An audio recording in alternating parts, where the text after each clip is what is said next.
All right, we are live. Hello, everyone. Welcome to Freedom Homestead. I'm Tangi, and today is, of course, Wednesday, and it is our Beyond Labels book club. And you know what? I forgot to put on social media that we were going live. Anyway, so today we are kind of taking a break from the reading. Thought we would do a Q&A. And yeah, thought we would just have a chat, have some fun. But of course, let us go to the panel. I love calling it the panel. It just sounds so official. I have some lovely, very knowledgeable ladies with me, and I'm going to let them introduce themselves. If you want to go, Julie, Anna, Constance, and I need to let the dog out because she's scratching the door. Hey everybody, I'm Julie from Row & Co Farms. I'm a homesteader, YouTuber, flower farmer, and trying to be a better eater through this book, Beyond Labels, that we're talking about. Yeah, we have a YouTube channel and a flower farm, and we just trying to do all the lovely homesteading things here. We're in Georgia. Central Georgia. It's pretty hot here already. We've been gardening for several weeks already. So yeah, welcome everybody. Hello, I'm Anna. I only do the YouTubes at the moment. I have a channel called The Fermented Homestead. I do all kinds of videos on food preservation, but I have also, as of late, every Wednesday been doing a health update on the journey that I am taking in order to regain my health that I have lost or given away, whatever you want to call it. So we're doing that. Currently working on some fasting and all kinds of other protocols, but my main gig is in the kitchen, and I really enjoy learning how to preserve food. I also, when I have a garden, I love to grow food and preserve that food and share that with everybody in the YouTubes, and that's about it.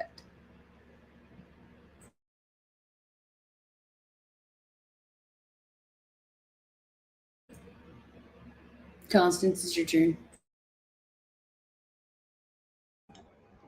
Hey. Yep. So my name is Constance. I'm at a Good Life Farm. Oh, hold on just a second. I've got some overlap here. Let me close that one.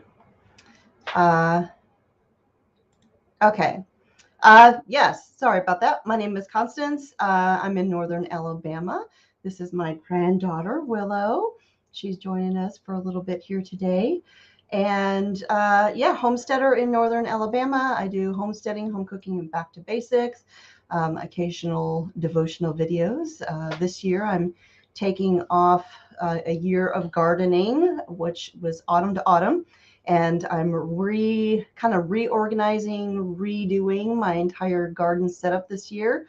And I cannot wait to get started in the autumn with my next garden. It's driving me crazy right now, seeing everybody planting all their stuff, and I'm just like being patient. I feel that so hard right now. I'm missing the garden. On our Monday night live, I was talking about how I feel like the wind is kind of knocked out of my sails because I had like all of these plans and was going to do all these things, but we're still waiting on things with the house. Hopefully, so the guy was supposed to come this past weekend to move the dirt, and then we were going to get the garden cut up and all of this other stuff. Well, then the guy called and said, my wife has been having contractions all night. I guess we're headed to the hospital, which they ended up having a little girl, and sounds like mom and baby are doing great. And then Jack realized that his dad got our tiller last year because, we were in the city because we were displaced, and we just haven't got it back yet. So, but I did get my my green stock planted this weekend. So at least I have that going for me. And my strawberry bed is in full swing. So that's good. But anyway, and for those of you who are joining us that don't know me, my name is Tangi. We live in South Central Kentucky, and we homestead on 1 acre. We have been gardening, canning, fermenting, dehydrating, all of that fun stuff. We have some chickens. We're going to be getting some more chickens. Going to try to not only do eggs like what we have been doing, but kind of transitioning over to a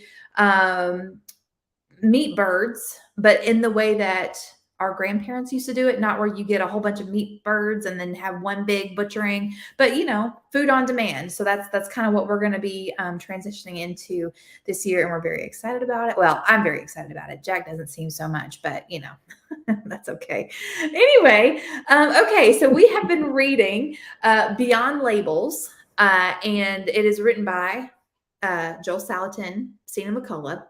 It's the book that we've been talking about over the last several weeks. And if you have not been reading this, and if you are just joining this book is about taking control of your food, knowing where it comes from. What do the labels mean? What is the best way to source good, healthy food, and cutting through all of the bureaucracy and all of the garbage and all of the vague labels. And so what I like about this is that it's like a no pressure kind of approach to transitioning your family over to a more healthy way of eating. And they do that by kind of like giving you the rundown of why you should consider something, and then giving you small practical bites on how to slowly transition over. So ladies, is there, I know that you guys are, this is kind of our jam. This is things that we have been researching for years. Is there anything new that you've learned, or any new, are there any practical bites that kind of gave you a light bulb moment and that you're trying to transition your family over to? I think for me, it was a matter of, well, just what I've really taken out of this book is there's so many things that I knew about and I had read about in the past here and there, but then seeing them all brought together, it's like, it's almost overwhelming to see how bad our food system is. Just seeing all those pieces put together into one big, awful picture. But I think the one that stood out to me the most was the generally accepted as safe, or whatever. I forget what was it? Generally recognized as safe or something like that. That one was pretty upsetting to me. Yeah. Kind of had that, it might kill you, it might not kind of approach. Sorry, Julie, go ahead. No, you're fine. You're fine.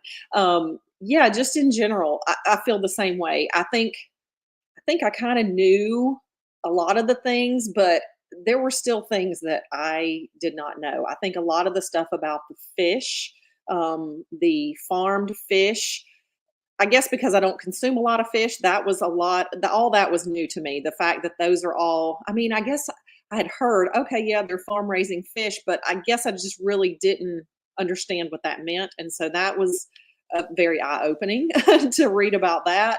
And all of the poultry industry it's scary. Everything that has to do with it, the chicken, the eggs, and the feedlots and housing, and that's all. I mean, and again, it's something I knew, but I think you have to hear these things again because you desensitize yourself to it. You stop thinking about it. You're like, no, I'm just going to go grab these eggs at the store. It's okay. It's just this time. But you really have to pay attention to where that stuff is coming from.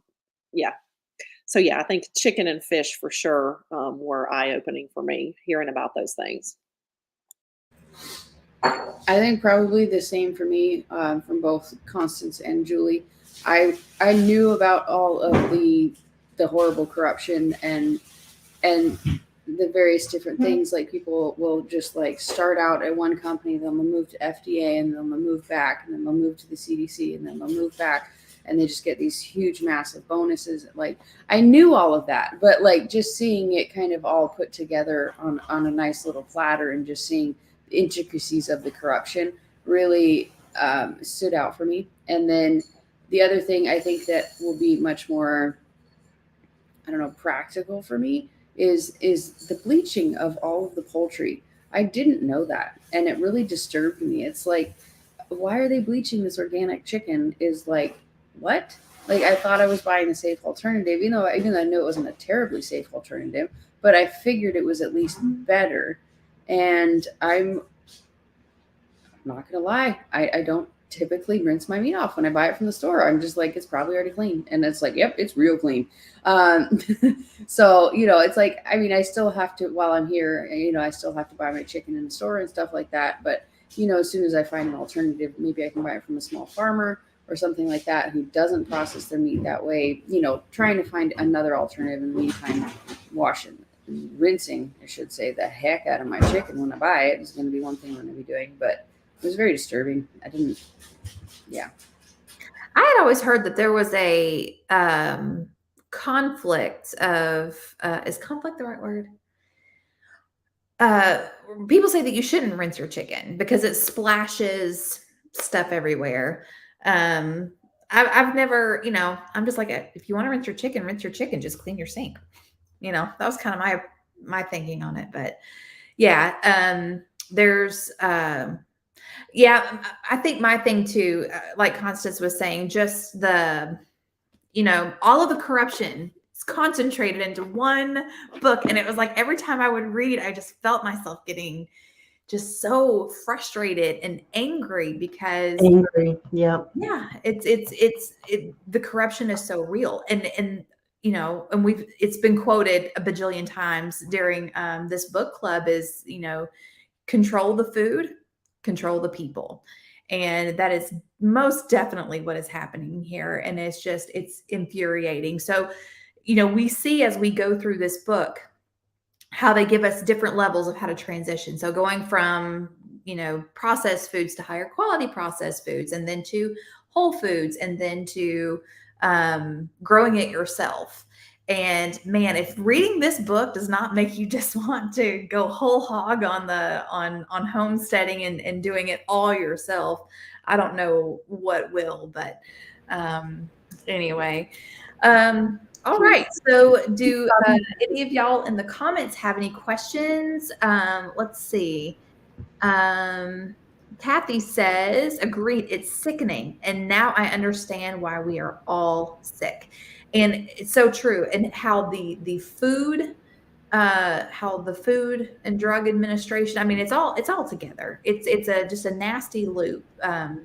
Feed them, make them sick, give them drugs that don't heal the sickness, just leads to other issues that they have to take more drugs for. And it's just like this never ending cycle. It's a money market.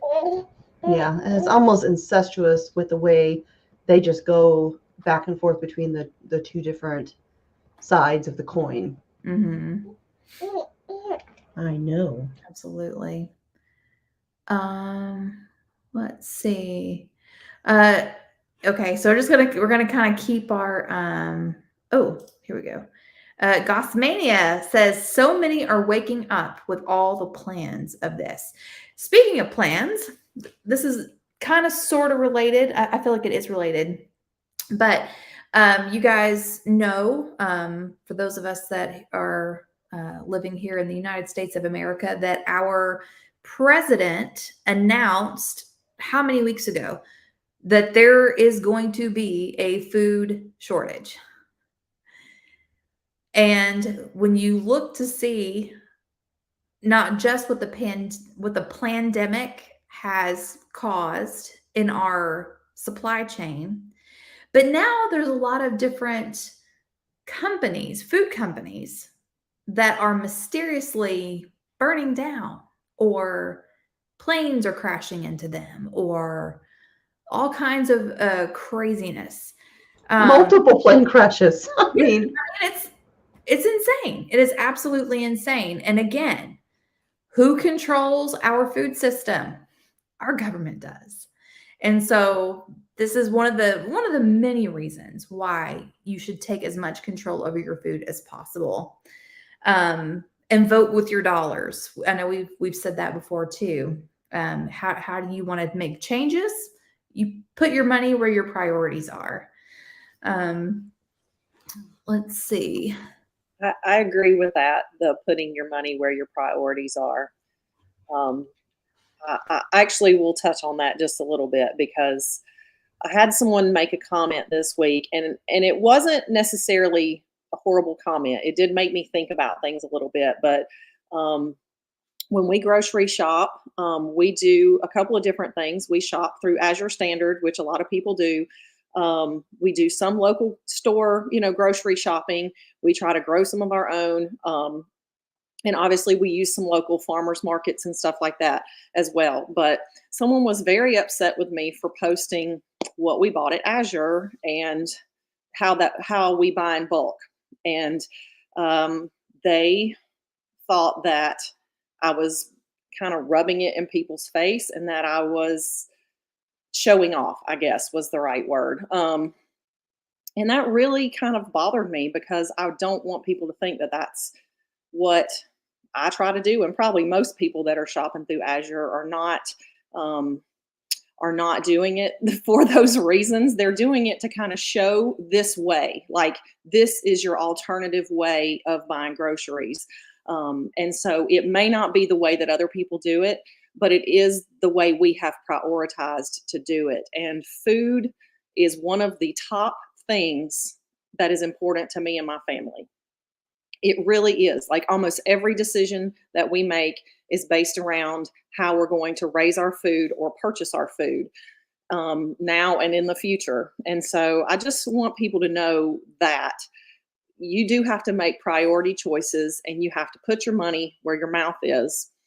And if food is important to you, then you sacrifice other parts of your life for that. And so I think we have done that. We don't take a lot of vacations. We don't do a lot of extracurricular activities. We don't go out to eat very often.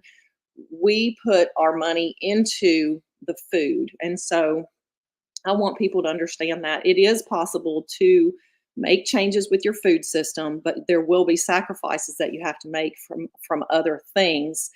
But if you don't want to make those sacrifices, that's okay too. You choose what's good for you. And I just want people to know that also about me is that we are making the choices that we feel are best fitting for our family. And you should do the same thing for your family and prioritize what you think is the right thing. Well said.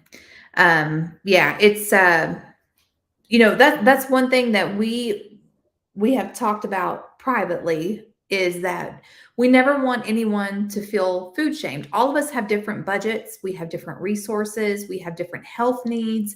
So you do what is best for you. And again, that's why I love the way that this book is written. It's do it as you can, and you can prioritize them. If one thing is not important to you, then don't worry about it.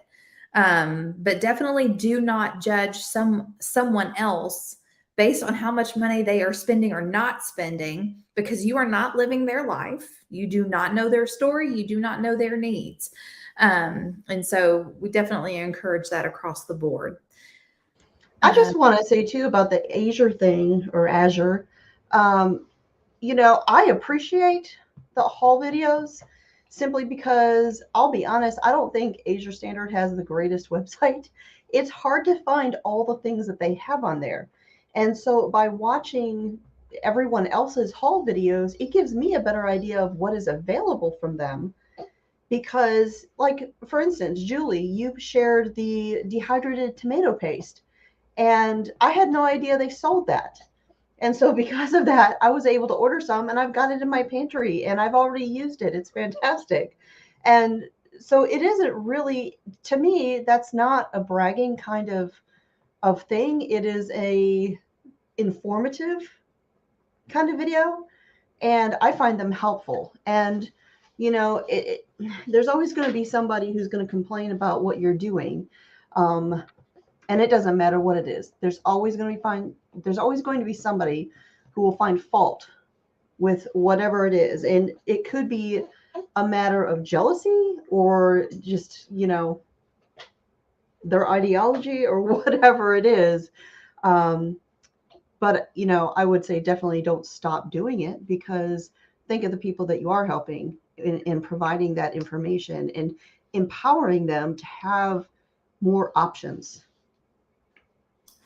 Yeah, kind of a different line. My daughter, can't remember why they were talking about it, but where she works, they were Oh, I know what it was.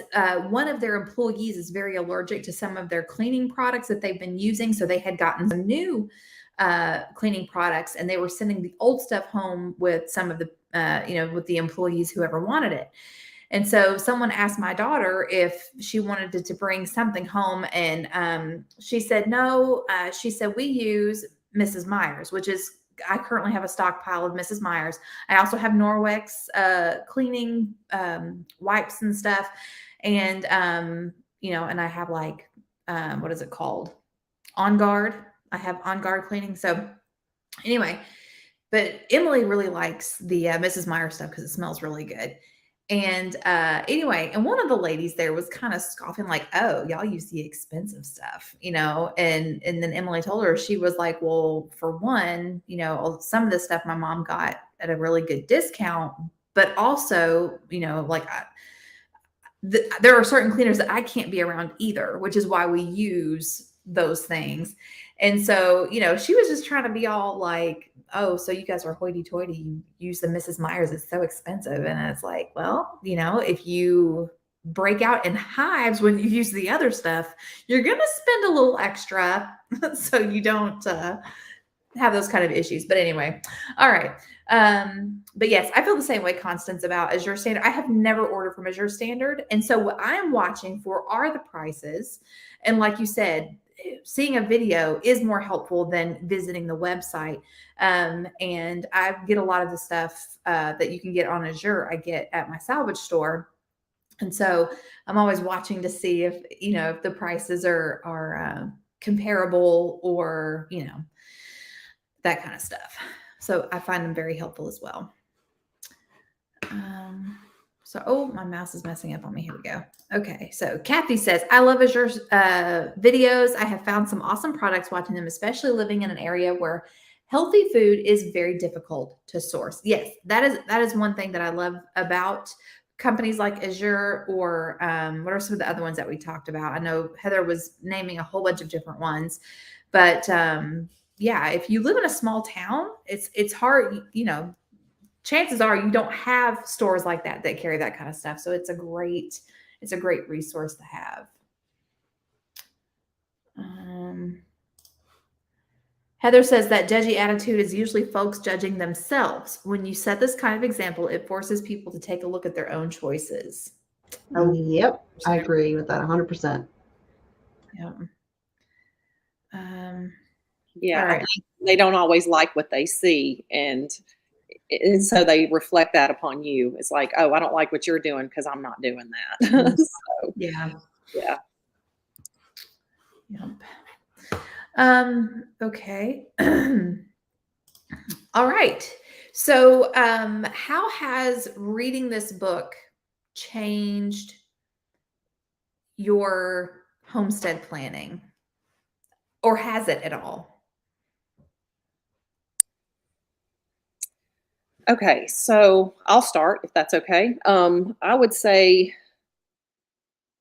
we are raising all of our own poultry, hands down. I'm not buying any more chicken or turkey from the grocery store. And then, like the duck and the emu, other stuff like that, I'm still going to continue to order from the farm that I get it from in Tennessee. I don't think their stuff is organic necessarily, but it's non-GMO. I believe they do non-GMO feed, and they are pasture raised. But it's the best source that I'm going to get for that particular kind of food. But yes, we will do all of our own eggs and all of our own poultry from here on out. Like that's going to be the thing. We're still going to grow as much vegetable related things as we can, but that's not always, we can't grow it all, but we will grow the staples, hopefully.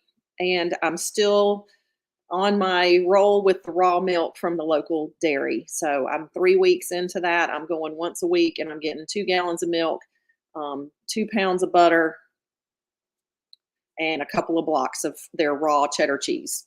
So I'm spending about $40 a week on that. I know that's a little bit pricey, but to me, it's worth it to go get those things, and I can always make other products from that too. So sour cream or yogurt and all that. So I'm I'm excited about those things, the changes that I've made. I definitely still have to work on some diet related stuff. And I am going to get with Heather about those things. I need to have some lab work done and then talk to her and see if she can help me. So yeah, that's kind of where I'm at right now with everything. Hopefully it will work out. I think I'm kind of the same with the poultry. I think for the most part, for the overwhelming most part, I think for the last 2 years, I have raised all of the poultry that we have consumed. There might be some like here or there just scattered in that I purchased if I found them on a good deal or something like that. I think I bought like a couple packs at Costco, but for the most part, that's definitely going to be very high on my list, especially the eggs. If nothing else, I will definitely be in the meantime until I get eggs producing. I'll be making sure to stop at more of the like the roadside, organic individual farmers who aren't processing their eggs. I think that we've also, I don't know if it's necessarily because of the book, but it's definitely, I think it is. It's my talking about the book at the very least has definitely brought my husband a little bit more on board with at the very least, not purchasing a tremendous amount more crap to bring into the house. And so he says he's going to kind of just dwindle through what he has and then purchase more healthful products. So hopefully that will continue. And we're honestly, I think we're probably going to be growing a fair amount of our grains as well for my husband. That's going to be on the docket for us at some point. So that's going to be kind of exciting just to be able to kind of grow our own grains and stuff like that, and just putting a big emphasis on just growing as much of our own food as humanly possible. It's not really going to be very possible this year, but next year, yes, definitely. This year we'll do the best we can. I would say in my case, I've actually a lot of the steps or the bites are things that I have already done over the past 15 years or so. But I think reading all of the information again, having it all in one spot, consolidated for you to just choke on almost. I think it just reaffirms that this is definitely the right choice. I mean, I know that there are things that we're just never going to be able to do, but it will help me to be more motivated on the things that we can do, as far as like what we can raise and what we can't raise. But it also makes me a lot more mindful of when I do eat out or things like that, just because good gravy, there's so much crap out there in our food system. And so I see this more as an overall motivator than anything else. But maybe that's what I needed, you know. I know for me personally, I know we all have busy lifestyles, and I feel like I'm not organized enough to make sure that I have I do meal plan, but I would like something that is even easier for me to keep good homemade foods at the ready all the time in the kitchen, so that way we are not tempted to go out to eat or to grab convenience foods and things like that. So in conjunction with buying better food or growing better food or resourcing better food, but also because my I don't snack that much, but the rest of my crew does. And if I don't have, when I'm the one that buys the food. So if I don't get, chips and things like that, it's like, you spent all that money and you didn't get any food. It's like, I bought ingredients. You can't like just go in there and make you a bowl of ingredients. They need something quick. So that's one thing that I've really that's really in the forefront of my mind, is just being a better kitchen manager. So that way my family has good, healthy foods, and we can get away from, more of the processed stuff. Okay, so let's see what you guys are talking about in the chats. I know, I think Julie asked, what are some of the steps that you guys are taking? I do want to show this one, Kathy, and I think this is so extremely relatable. She says, I'm struggling with not dumping half of our freezer stock. It would be irresponsible to do so given the current state of things, which is why I bought a good portion of it. And I don't see any shame in that at all. And I'm the same way. When I get preps, I usually go for like, Spam and ramen. We also have, fruits and vegetables. And of course, we're growing our own food too. But I feel that. So do you guys have any comments and panel? Any suggestions for her? I say just use it. And then as you use it, replace it with something that you feel good about. Yeah. I would say exactly that. Yeah, that's exactly what we do. I mean, we have a ton of crap in our house. I don't personally consume it, but my husband does, and he goes through it, and then like if I don't buy it, he buys it. So like I try and make the best I can and cook the best I can. I would say just try and cook it in the most healthful way you can, and you just have to be happy with that because it would be irresponsible to toss it all. Like you got all that food there that you purchased, like be set free in your conscience to just go through what you got. Just buy better moving forward if that's what you choose to do. Right.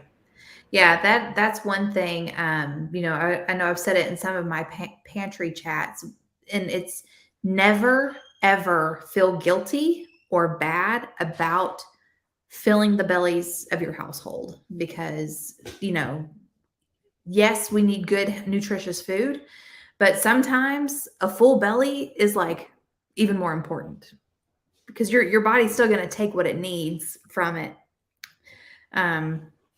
Okay, Patty says, I'm grateful that I have my own chickens and get eggs. We are going fishing more along with continuing to grow what we can.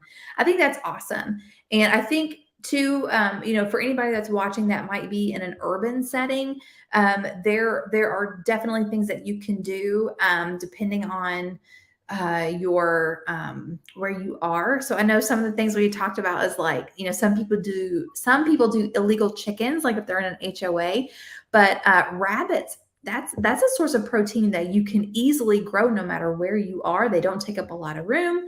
If you have a balcony, you can have a couple of rabbit cages and learn how to harvest. And there's a lot of things that you can do no matter where you are to have a better food resource. Quail is another one. They don't make a lot of noise. They don't take up a lot of space. They don't eat very much. You can eat the meat and the eggs. Let's see. Delightful Cottage says, we are hatching our own meat chickens. We have our own milk cow, and we are going to try very hard to grow our own veggies. And something else, we had some friends that lived about an hour away, and they had the whole animal husbandry thing down. They raised chickens and goats and rabbits, but they were not great in the vegetable department. Well, I'm pretty good in the vegetable department, but didn't have all the space to raise all the animals. So we had talked about, of course, they've moved since then, but we had actually talked about having like a bartering system where I would give them veggies and they would supply us. Oh, and they also had milk goats, and that they would supply us with meat and milk, and that we would just trade. So, ow, that's okay. I didn't need that leg. So that might be something, if you have the space, but maybe you're just not great at keeping vegetables alive, but you've got the whole meat thing down. You might want to see if there's someone locally to you that you can barter with. Let's see. Wendy says, we are gardening for the first time this year. That's so exciting. I'm starting to compost, also slowly making the best changes that we can each week. That is awesome. So awesome. Patty says, reading the book makes me not want to shop or eat out. All right. Well, hey, Kettle Kitchen, good to see you. Oh, here's a good tip. Heather says you can also reduce portions and then fill out the meals with better ingredients. That's a really, really great tip. Here we go. Quail and other small game birds usually fall outside of the poultry laws. They do. They do. They do. Oh, yes. Tiffany says we are raising pigs for the first time. They are about 4 months old now. That's very exciting.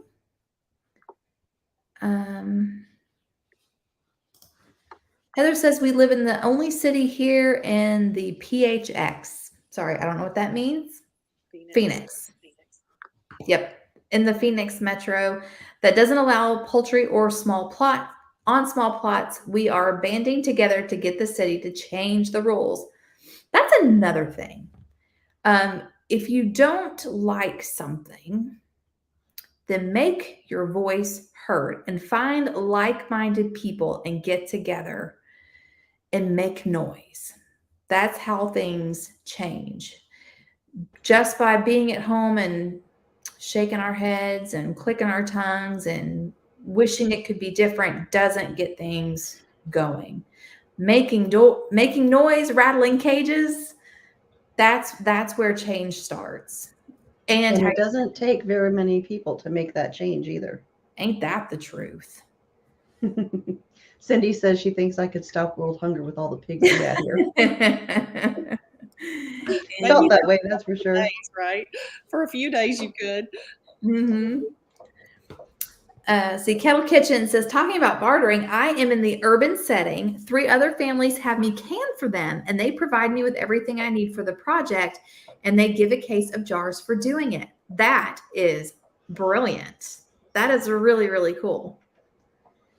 So, yeah, there's that's super neat. A lot of different ways that we can barter and get what we need. So and another thing too that I had thought about, kind of going back to what you guys were saying, we bought a cow this year that's in our freezer, and I love having it. I love knowing that it's there. And we're getting ready to take over our poultry situation. We already have the eggs, but now we're looking into raising sustainable meat birds. But that is one thing I thought, instead of just going to the store and buying bacon, I want the whole pig. I think that's one thing that I want to change is how we get our meat. I think for, getting it locally raised, butchered next door. I think that's one of the changes that I would like to see my family make. And then, of course, I would love for us to grow 100% of our vegetables, and then only going to the store for the things that we cannot grow or source locally. That's the dream. Okay. All right. So we've talked about how this book has changed the way we're shopping, the way we are homesteading. Has it changed anything else? I know part of the book had talked about going out to eat, and you can get online or find out by asking, the owners how things are growing or how their food is sourced. Have you guys looked into that at all? I haven't. I mean, we're going to eat where we're going to eat. And I think it's just always going to be that way. Now, the frequency in which we eat out, which we've eaten out a lot this week, but that's because it's birthday week. I don't even want to talk about that. But for y'all, I mean, has it changed anything in that way? Y'all or the people in the comments? We never eat out anyway, so it doesn't really change a whole lot. We eat out about 4 times a year, and we just go to a steakhouse. And probably once we get where we're going, I will definitely do some research and find the best steakhouse in the area and do that. But we go out to eat for each of our birthdays and mine and Robert's anniversary. and that's it. And that's not coming around until February. So we won't be, well, I guess when we're driving, we'll probably go out to eat every once in a while. But for the most part, we don't eat out a whole lot. So or really much at all. So it hasn't really changed much for us. We do go out to eat. I won't say we go out to eat a lot, but we do go out to eat a little bit. Like we try on the weekend, we'll go, by the time Friday or Saturday rolls around, I'm tired. I'm tired of cooking all week. So we do go out to eat. I'm trying to do better. I think where I fall short most of the time with going out to eat is when I'm out and I have to run errands for the day and then I grab the fast food. And I do, there's only a couple places that I trust to go eat fast food. And it's usually I get chicken wings and French fries, which is terrible, but it's really truly the only thing I can get while I'm out. So yeah, of course the chicken wings are, cooked in terrible oil and they're terrible chicken. It's not coming from anywhere good. So I have to do better about the prep before I go run errands for the day and taking my lunch with me, or finding a clean place to eat in the area where I'm going to run errands at. I think I need to do the prep work beforehand for whether it's researching a place to eat before I go or taking something with me. I need to do better about that. When we go out to eat, like on the weekend for more of a family thing, we do tend to pick a little bit better restaurant. It's the fast food stuff I have to try to stay away from. Yeah, I'm exactly like you talking about the prep, because normally I don't even think about it. I walk out the door. And then I'm grateful that this past Saturday when I was running errands, I did remember to get water. I grabbed my water, but then I drank it all. And I was like, oh no, I need something to drink. And so I grabbed something that was not water. Shame on me. But yeah, I think that's a great idea. I think it has motivated me to do a little bit more prep. For instance, I'm going out of town over the weekend, going up to the Homesteaders of America conference that's in Tennessee, and I've actually got, oh, hello. I've actually got bread rising in my kitchen right now, freshly milled grains and all of that. And that way I can take things with me to eat and not have to go out. And yeah, so it is, oh no, we're not doing that. Go on. Yeah, so I think it has motivated me to be a little bit more mindful ahead of time. Yep. Yeah. And then kind of going back to the whole idea of prepping, just like I was saying before, I really want to get into freezer meals. I've been watching Becky at Acre Homestead and all of her awesome freezer meals. And I love how she tries to do as much from what she grows and what she cans as possible. That's exactly what I want to do. And I'm just like, I was watching it the other day and I'm just like, with the way we live with our schedule, why am I not doing that? Like, that just seems like the biggest no-brainer on the planet. Yet I haven't done it yet. But I did start in my planner. I actually have I started a freezer meal section. So that way when I'm on where did I put it? When I'm like going through Pinterest or on YouTube, when I see something that I'm like, oh, that would be something that would be, that we would eat, that I could put in the in our freezer. And then I also thought another good way to go about doing that is if I, like this week I made stuffed peppers, right? Well, what I should have done was I should have made two, one to eat that night and then one to stick in the freezer for later. But of course I didn't think about that at the time, but I know that stuffed peppers is something that you can put in the freezer. So what about you guys in the comments? What are some ways that you kind of bulletproof your meal planning, making sure that your family is eating good, healthy foods throughout the week, where you're not tempted to run out and get the box stuff, or you're not tempted to run through a drive-through?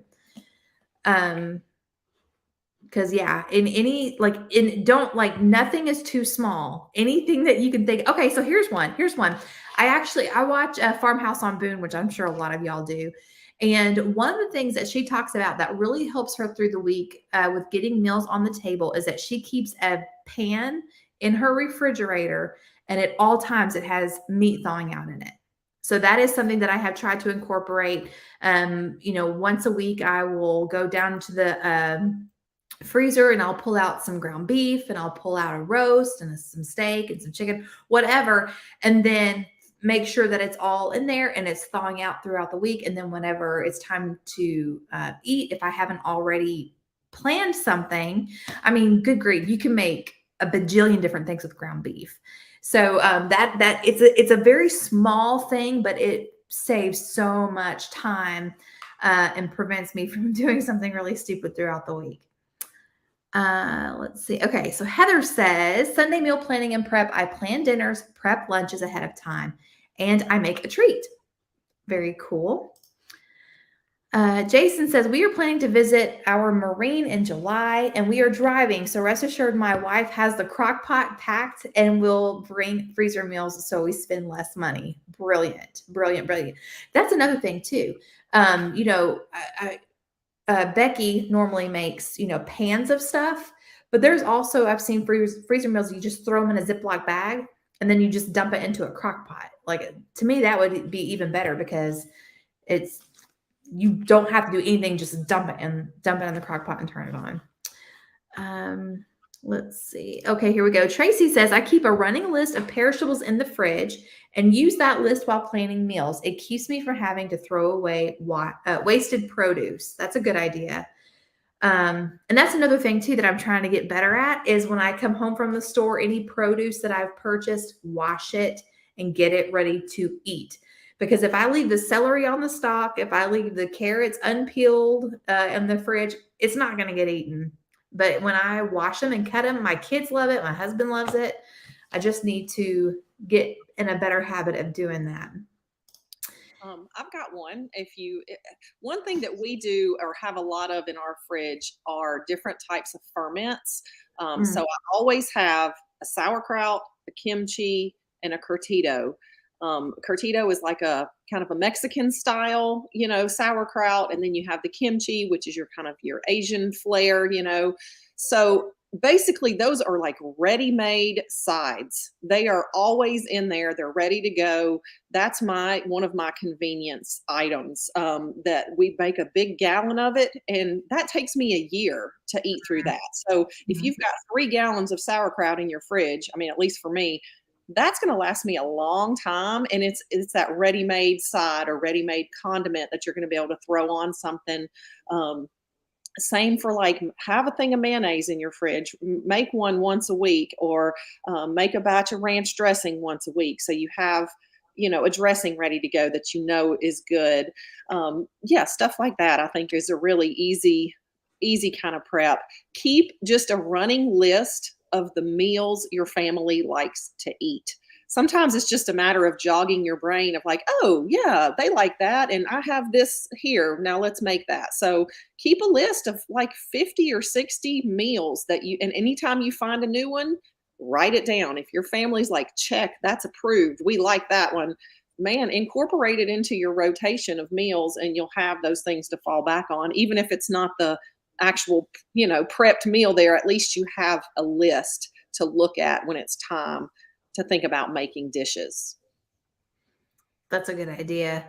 One thing that I will sometimes do too is if I'm really just, I got nothing, like I can't think of anything to make, I will think about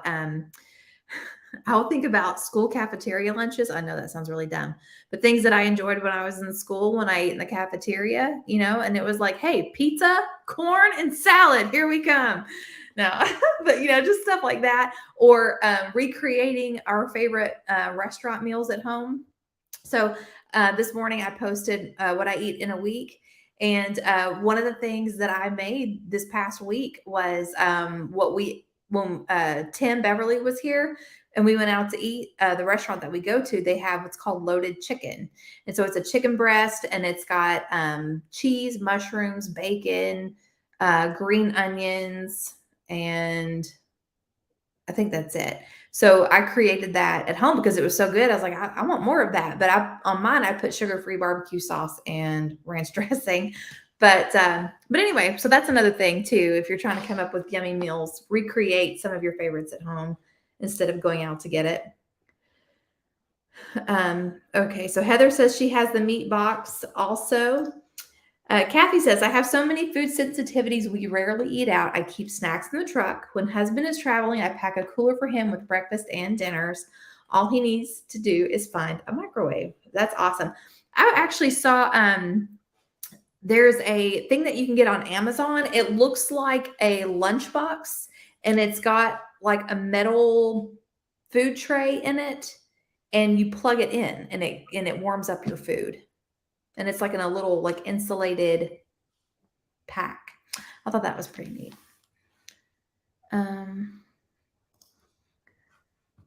Wendy said, I flat out limit the restaurant budget to the minimum so I can purchase better food, local grass-fed beef, etc. That's a good idea. It's amazing how much your restaurant bill will accumulate if you drink something other than water.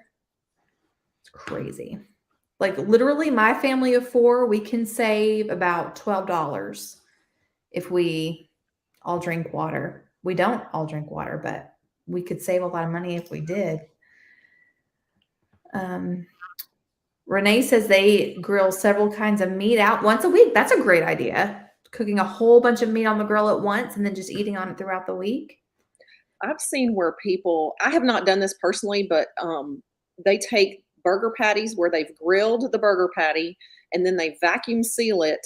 And then when you take it out of the freezer later, I want to say they actually like boil it in the bag and it comes out like beautifully. It's supposed to be like juicy and wonderful because you're not zapping it in the microwave or putting it in like an oven or whatever. I don't know if that's true, but if it is, I hear it's wonderful. Everyone that I know that has done it is. But check about the boiling the vacuum seal bags because I don't know about that. Make sure that's safe before you do it. I don't know. It's like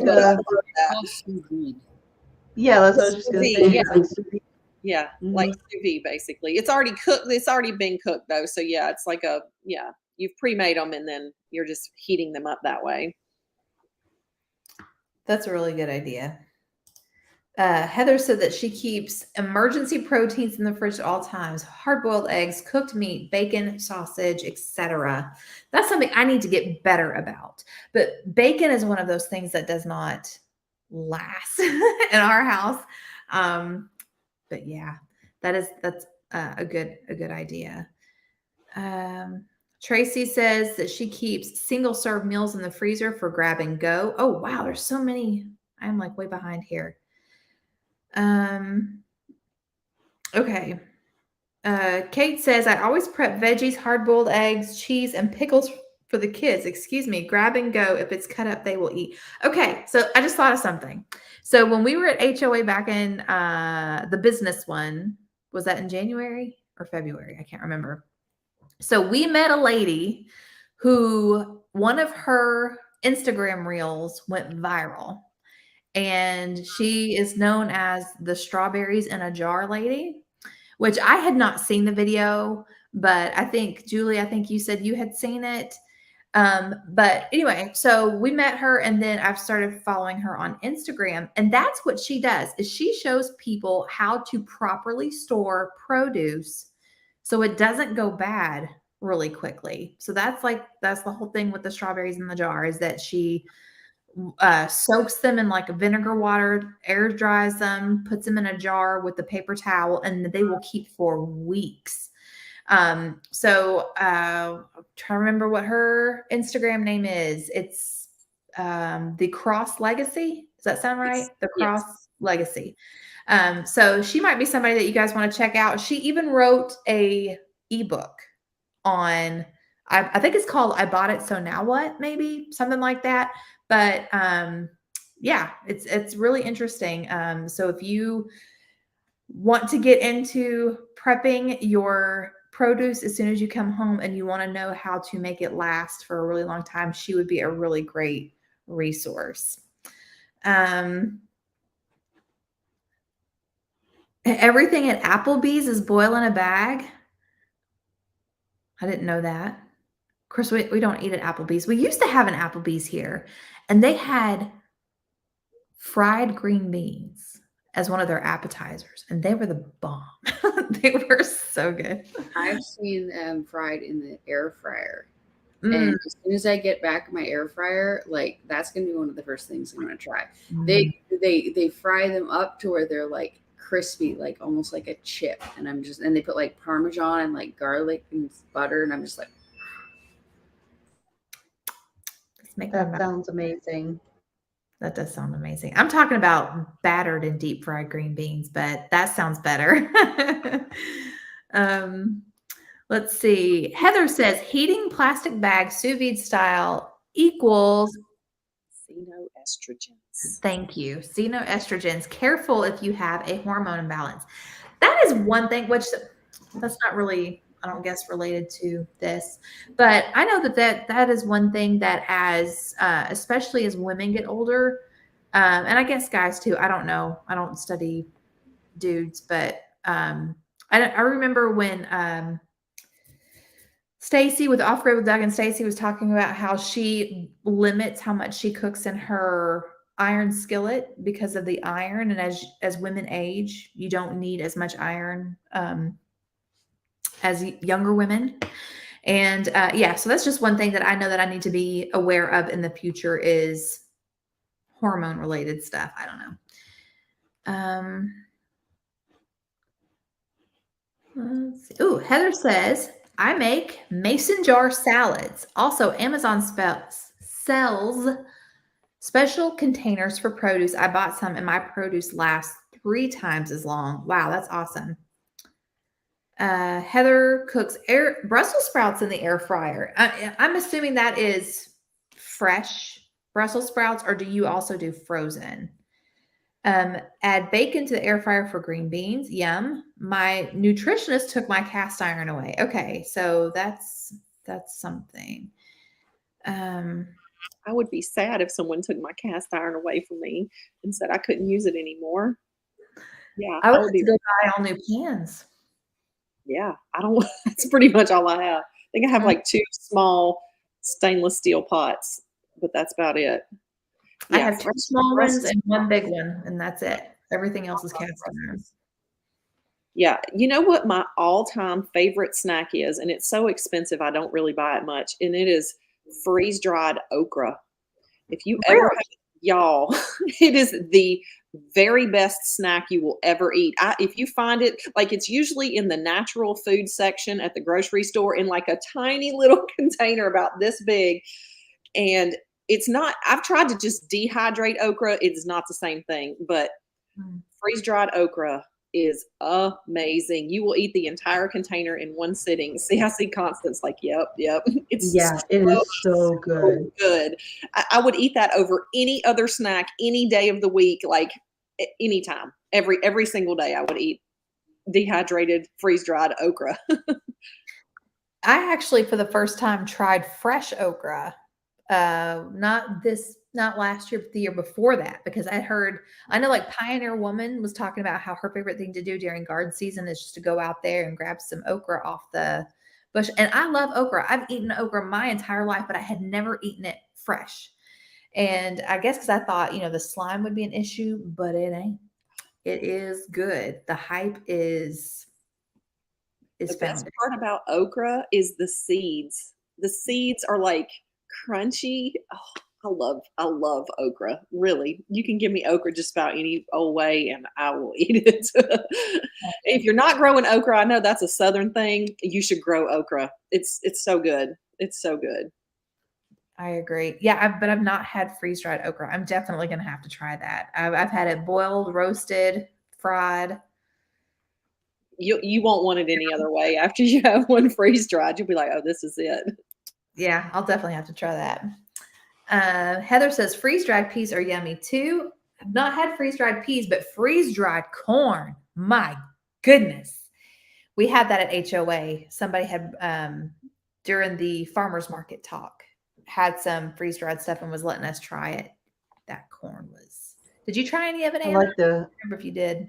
or not? You didn't. I like freeze-dried green beans too. Those are delicious. Mm. Yeah. Heather said cast iron is problematic for actively cancering people and anyone who has a tendency to iron load, but it's safe for most other people. Heather said, Heather Geyer says, with cast iron, I've read it doesn't leach as much as iron. It doesn't leach as much iron as one would think. And with the way food is devoid of nutrients, I wonder what the overall true effect using cast iron has. I know for me, I switched to all cast iron because I tend to be anemic. And I know that is, that iron and being iron deficient.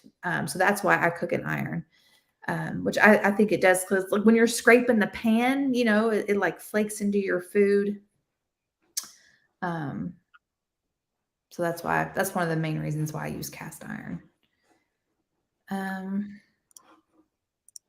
Okay. Renee said they snacked on dehydrated corn. It was so good. I agree. Well, guys, can you believe it's been an hour already? Before we go, I thought we'd do a giveaway. So what we would like to give away is a Beyond Labels book. But if you already own the book, then I can send you an Amazon gift card. So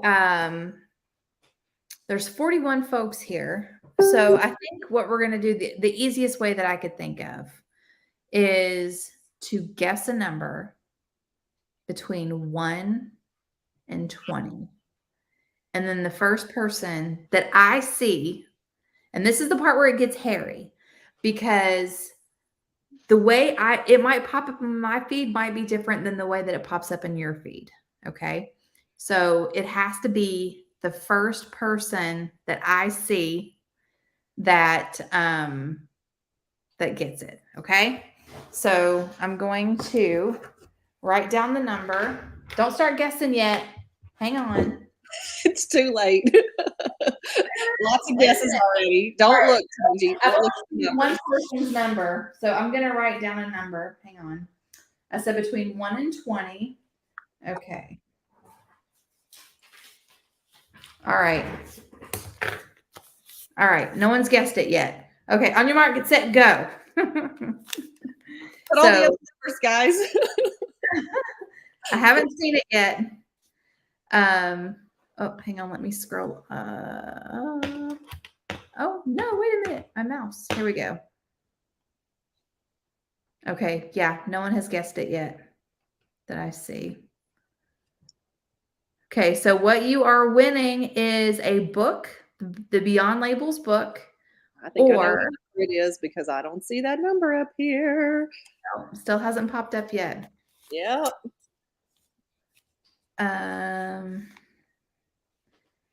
So either the Beyond Labels book or an Amazon gift card if you already own the book. It's literally the last number they're going to guess. I've guessed it. I know what it is because it's the only one not on here. Kathy M got it. I said 16, and she's the first person that I saw that put 16. So Kathy, if you will email me at freedomhomestead@yahoo.com, then and then that way I could get your email, and then you can get the book. But congratulations, everybody! Not everybody. Congratulations, Kathy. Thank you, everybody, for joining us. It's always a pleasure. The hour always goes by super duper quick. And so next week we are going to go back to reading. And the reading assignment for this week is we are now starting on chapter 5. The first about 10 pages is like an introduction, and then there are practical bites with that one. So we're going to read pages 224 through 252. That's less than 30 pages. So we're reading through practical bites 35 through 40. So anyway, all right. So that is it, you guys. Thank y'all so much once again.